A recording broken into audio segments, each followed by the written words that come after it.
40 kilometre पयस जेजू तांकां आपोवन व्हरता. आमकां 40 किलोमीटर वचोंक आज मुखाल घंट्यान आमी पावता.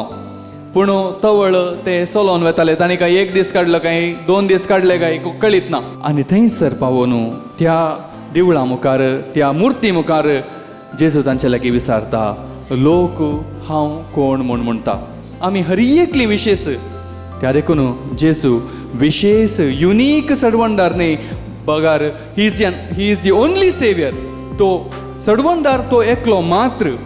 आनी देव म्हणटा 7 पावटी 7 दीस त्या शहराचो बोवाडो काडा आनी 7व्या दिसा 7 पावटी बोवाडो काडा आनी व्हडल्यान बोब घाला.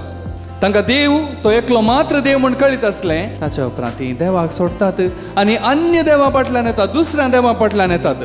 कोडयाळ कातोलीक क्रिस्तांवां ती मागण्याक येतात, मिस करतात, आरदान करतात, हालेलुया प्रेज द लॉर्ड म्हणटात. ताच्या उपरांत बोटां कशी न्ही वेतात. आज आमची काणी तशीच जाता की म्हज्या मोगाच्या भावांनो आनी भयणीनो, आमी कित्याक दुसऱ्या देवा लागीं वचचें? कित्याक की म्हळ्यार जेजू कडेन जायनातल्यार तो कोण म्हणी तो बोटान दाखयलो, देव म्हणी म्हाका हात धरतलो म्हण एकलो एक आमचो थोड्यांचो भावार्थ. तूं म्हजो पाटलाव करताय तर म्हजो मात्र पाटलाव कर. आमचो देव इल्लो मोसरी देव. दुसऱ्या देवा फाटल्यान वचचें तो केदींच तो सोसून वरिना.